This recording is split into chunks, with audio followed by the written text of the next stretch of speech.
Plus qu'à celle de Pont-Aven, l'école d'Arras s'apparente à celle de Barbizon, Corot étant à l'origine de l'une comme de l'autre, et les peintres la composant s'étant regroupés par amour des lieux plus que par affinité. Initié à la beauté du Nord par Dutilleux, Corot revint à intervalles plus ou moins longs dans la région. On devine dans ce dessin l'amitié qui le liait aux peintres de l'école d'Arras.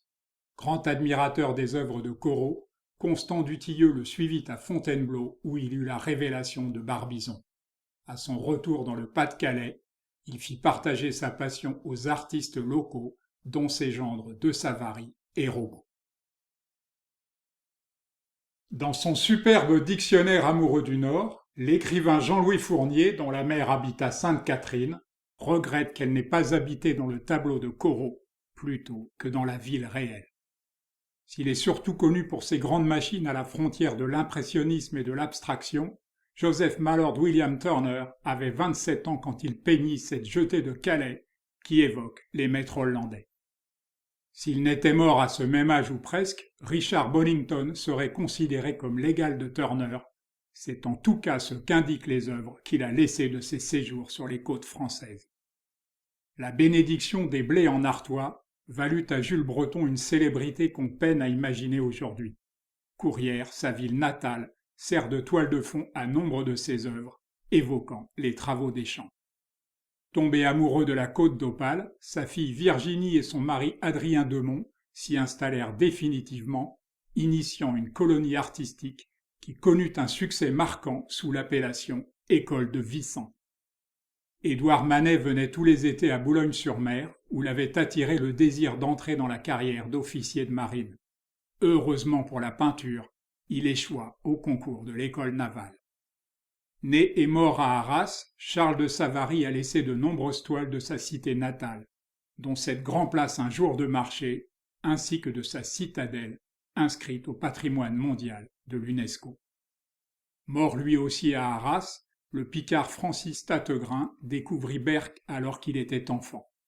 Il confiait devoir sa décision de se consacrer à la peinture à sa rencontre sur la plage avec Ludovic Lepic, qui y peignait en plein air.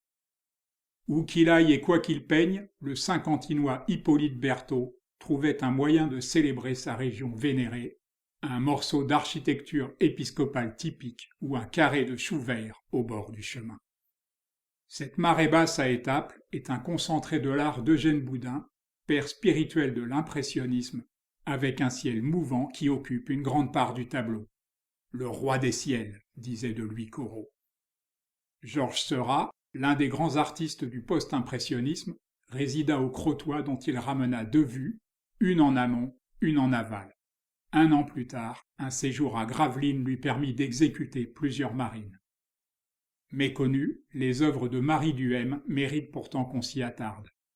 Au-delà d'une grâce où l'on distingue l'influence qu'exerça sur elle Henri le Sidaner, une intense spiritualité se fait jour. Natif de Boulogne, Jean-Charles Cazin n'était jamais aussi à l'aise que sur le terrain, à la tombée de la nuit de préférence. Ses crépuscules rencontrèrent un tel succès que ce moment précis fut baptisé l'heure Cazin. Né de son côté à Douai, Georges Marronnier fit de Cambrai son port d'attache. Il voyagea souvent, mais reste le peintre des immenses plages du Nord et de la pénible existence de ses marins-pêcheurs.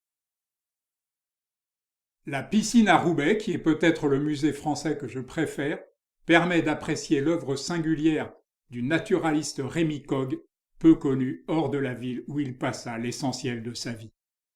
La cathédrale de Laon a été peinte par Robert Delaunay, alors en pleine maîtrise d'un cubisme qu'Apollinaire qualifiera d'orphique pour le distinguer du cubisme scientifique. Pendant la Grande Guerre, le peintre Christopher Nevinson, qui s'était engagé côté français comme ambulancier, réalisa cette vue de la route qui relie Arras à Bapaume, aujourd'hui D917, pour celles et ceux qui n'ont pas encore perdu le nord.